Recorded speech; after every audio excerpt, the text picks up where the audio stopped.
അടിക്കരുതേ പ്രഭു. ഞാൻ യഹോവയായ ദൈവത്തിൻ്റെ വിശ്വസ്ത സേവകനാണ്. സന്യാസവ്രതം അനുഷ്ഠിക്കുന്നയാളാണ്. സ്ത്രീയെ അമ്മയായും സഹോദരിയായും മാത്രം കാണാൻ ഇച്ഛിക്കുന്നവനാണ്. അവിടത്തേക്ക് സത്യം കാണാൻ മനസ്സുണ്ടാകണം. ഈ സാധുവിനോട് കരുണയുണ്ടാകണം. മടങ്ങിപ്പോകാൻ അനുമതിയുണ്ടാകണം.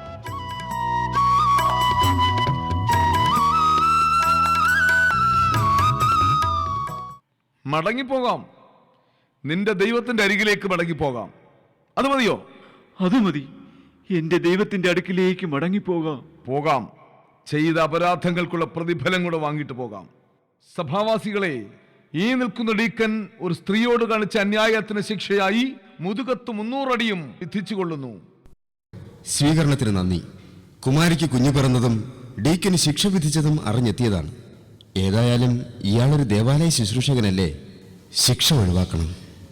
ഞാനും അങ്ങനെ കരുതിയതാണ്. പക്ഷെ ഡീക്കനാണ് കുഞ്ഞിന്റെ പിതാവെന്ന് കുമാരി സത്യമിട്ട് പറഞ്ഞിട്ടും ഇയാൾ സമ്മതിക്കുന്നില്ല. പിന്നെ ശിക്ഷിക്കാതെ എന്ത് ചെയ്യും? ഡീക്കന് പറയാനുള്ളത് കൂടി കേട്ടിട്ടാണോ ശിക്ഷ നടപ്പാക്കിയത്?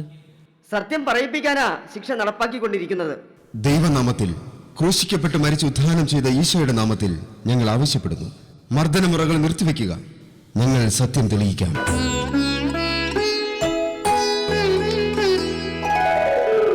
ഇടയന്റെ സ്നേഹം ധന്യം, ജീവൻ തന്ന സ്നേഹമവർണ്യം. തെറ്റി ഞാൻ നടന്ന നേരം വഴിയായി തെളിഞ്ഞ സ്നേഹം. കുമാരി പറയുന്നു കുഞ്ഞിന്റെ പിതാവ് ഡീക്കനാണെന്ന്. ഡീക്കൻ അത് അസത്യമെന്ന് പറയുന്നു. ഇതിന് സാക്ഷിയായി ഒരാളെയുള്ളൂ, ഈ കുഞ്ഞ്. നമുക്ക് ഈ കുഞ്ഞിനോട് ചോദിക്കാം.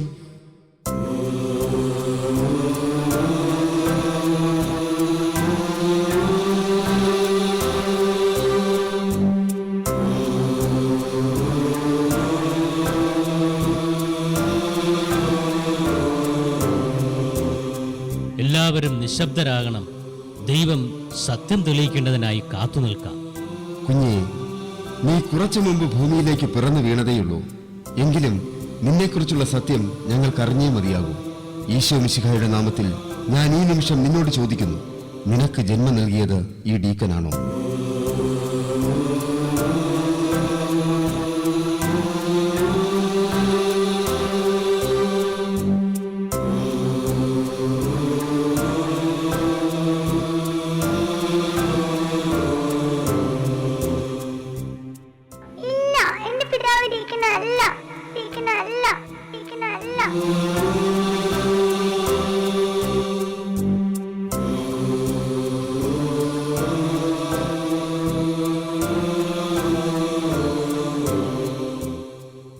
ഓ, ദൈവത്തിന്റെ ഒരു ശക്തി!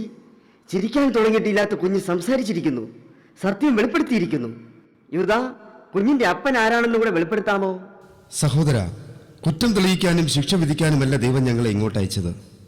സത്യം തെളിയിക്കാനും നിരപരാധിയെ രക്ഷിക്കാനുമാണ്. ആ കുറ്റം ചെയ്തവനും കളവ് പറഞ്ഞ കുമാരിക്കും അതുകൊണ്ട് തന്നെ ഞങ്ങൾ ശിക്ഷ വിധിക്കുന്നില്ല. ഇടയന്റെ സ്നേഹം ധന്യം, ജീവൻ തന്ന സ്നേഹമവർണ്യം. തെറ്റി ഞാൻ നടന്ന നേരം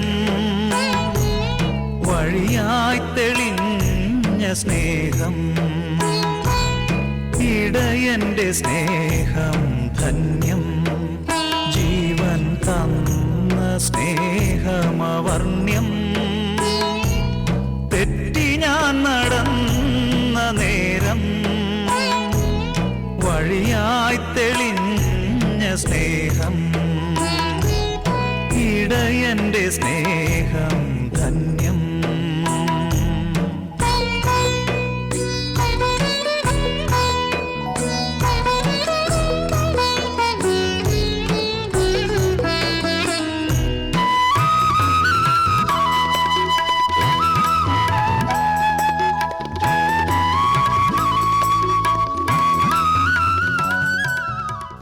ശിമയോൻ, ഈ ബന്ധനം നിന്നെ ഭയപ്പെടുത്തുന്നുണ്ടോ? ഒരിക്കലുമില്ല. അങ്ങനെ ലോകത്തെ ഭയപ്പെടാനല്ലോ നമ്മൾ ഈശോയുടെ മാർഗം സ്വീകരിച്ചത്. അവിടെ നിന്ന് അനുഭവിച്ച ഹീനമായ മർദ്ദനമുറകൾ നാം ഓർമ്മിക്കേണ്ടതല്ലേ? അവിടുത്തെ വേദനകളുമായി തട്ടിച്ചു നോക്കുകയാണെങ്കിൽ എനിക്കിതെന്തൊരു വേദനയാണ്. അതാ മന്ത്രവാദിയും ജനക്കൂട്ടവും വരുന്നുണ്ട്. നമുക്ക് നമ്മുടെ മനസ്സുകളെ നാഥനിലേക്ക് അടുപ്പിക്കാം.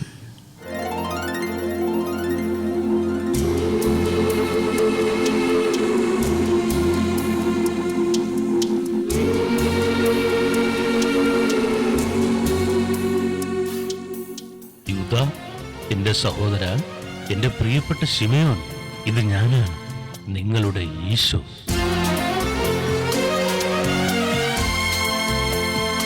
നാഥാ,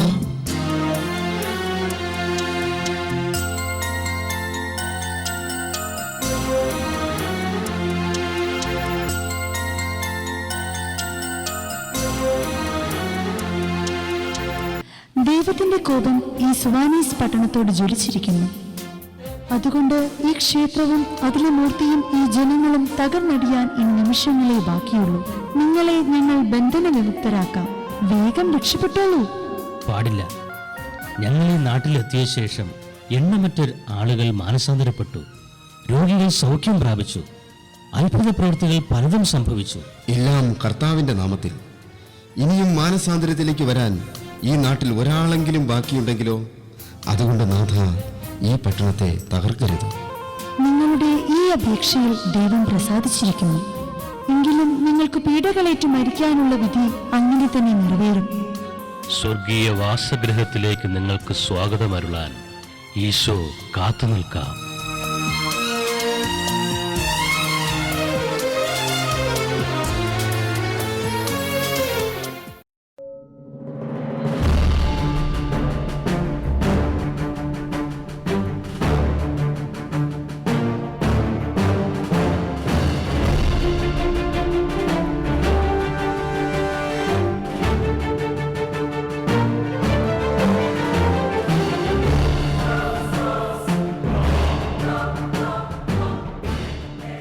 യൂദായേ, നിന്റെ മനസ്സ് മാറിയോ? ഇഞ്ചിഞ്ചായിട്ടുള്ള നിന്റെ മരണം ഒഴിവാക്കാനാ ഞാൻ ഈ ചോദിക്കുന്നത്. എന്റെ മരണം ഒഴിവാക്കാൻ നീ ആര്? അഹങ്കാരത്തിന് വേറെ മരുന്നില്ല യൂദാ. ശിമയോനെ, നീ യൂദായെ പോലെ അല്ല എന്ന് എനിക്കറിയാം. വിവരമുള്ളവനാ. നിന്റെ കൂട്ടുകാരൻ മത്തായിയും സംഘവും എത്യോപ്യയിൽ വന്ന് എന്നെ ഒരുപാട് ദ്രോഹിച്ചിട്ടുണ്ട്. അത്യാവശ്യം മന്ത്രതന്ത്രങ്ങളൊക്കെ ചെയ്ത് ക്ഷേത്രത്തിന്റെ വരുമാനം കൊണ്ട് ജീവിച്ചു പോന്നതായിരുന്നു.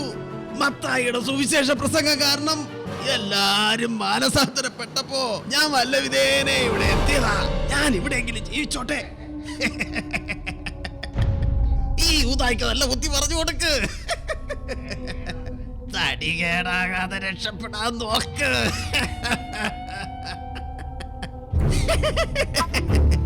അയ്യോ, കഷ്ടം.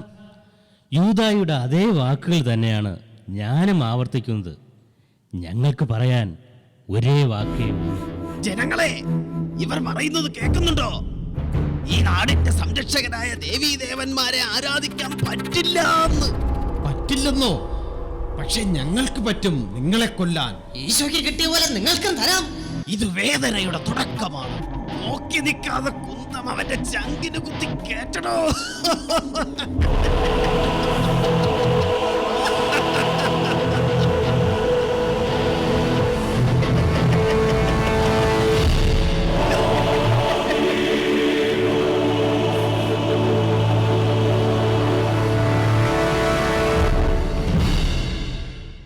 ഈശോയ്ക്ക് വേണ്ടി ജീവൻ ബലിയർപ്പിച്ച വിശുദ്ധ യൂദാ തദെയൂസ്, പാവങ്ങളുടെ മധ്യസ്ഥൻ, സ്നേഹത്തിന്റെ മധ്യസ്ഥൻ, നന്മയുടെ മധ്യസ്ഥൻ, വേദനിക്കുന്നവരുടെ മധ്യസ്ഥൻ, കണ്ണീരൊഴുക്കുന്നവരുടെ മധ്യസ്ഥൻ.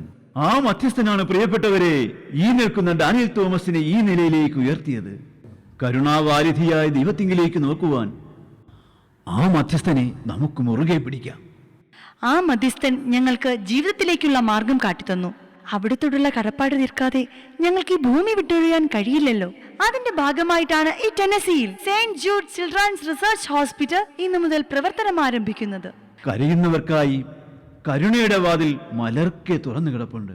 ആ വാതിലുകൾ ദന്തഗോപുരങ്ങളിലേക്കല്ല തുറക്കപ്പെടുന്നത്, നമ്മുടെ ഹൃദയങ്ങളിലേക്കാണ്. ആ ശബ്ദം കേൾക്കുന്നില്ലേ? ഹൃദയശുദ്ധിയുള്ളവർ ഭാഗ്യവാന്മാർ, ശുദ്ധിയുള്ള ഹൃദയത്തിലേക്ക് കരുണ പകരട്ടെ. നമ്മിലേക്ക് ഒഴുകിയ കരുണയുടെ നദി മാനവരാശിയിലേക്ക് ഒഴുകണം. അതിനായി ഹൃദയകവാടങ്ങൾ തുറന്നിടുവിൻ. ആ വാതിൽ ഇനി അടയാതിരിക്കട്ടെ.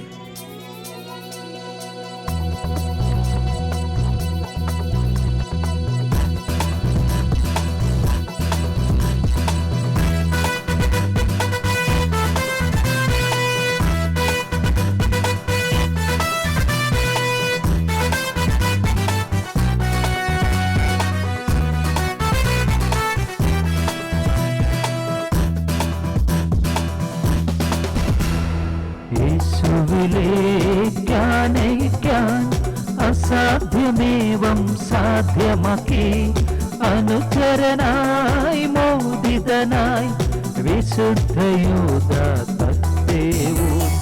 യേശുവിലേക്കാനയിക്കാൻ അസാധ്യമേവം സാധ്യമാക്കി അനുചരനായി മോദിതനായി വിശുദ്ധയൂദ തത്തേവൂസ്. ഞങ്ങൾക്കവശ്യ നന്മകൾ ദയവാർന്നേശുവിൻ മുന്നിലർപ്പിക്കണേ. ഞങ്ങൾക്കവശ്യ നന്മകൾ ദയവാർന്നേശുവിൻ മുന്നിലർപ്പിക്കണേ.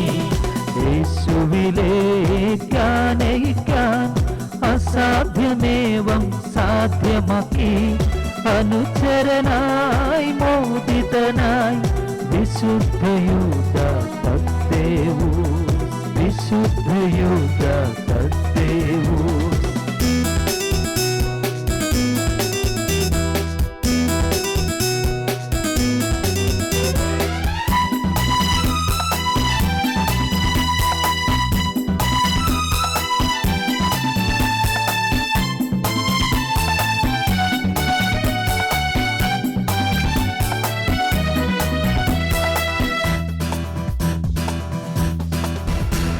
വിശുദ്ധ യൂദാ തദ്ദെയോസിനെ ഞങ്ങൾക്ക് മറക്കാമോ? നിങ്ങൾക്ക് മറക്കാനാകുമോ? നമുക്ക് മറക്കാനാകുമോ? ഈ ചിൽഡ്രൻസ് ഹോമിന്റെ ഉദ്ഘാടന സദസ്സിൽ എത്തിച്ചേർന്നിട്ടുള്ള മാന്യ പ്രേക്ഷകരെ, നിങ്ങൾക്ക് വിട. ബാലകനേശുവോടൊപ്പം വളർന്നു യൗവന നാളിൽ നൽ സഹകാരിയായി. ബാലകനേശുവോടൊപ്പം വളർന്ന് യൗവന നാളിൽ നൽ സഹകാരിയായി. ദൗത്യങ്ങൾ ആത്മീയമായി കണ്ട യൂദ ദുരിതക്കയങ്ങളിൽ തുണയാകണേ. ദൗത്യങ്ങൾ ആത്മീയമായി കണ്ട യൂദ ദുരിതക്കയങ്ങളിൽ തുണയാകണേ. ഞങ്ങൾക്കവശ്യ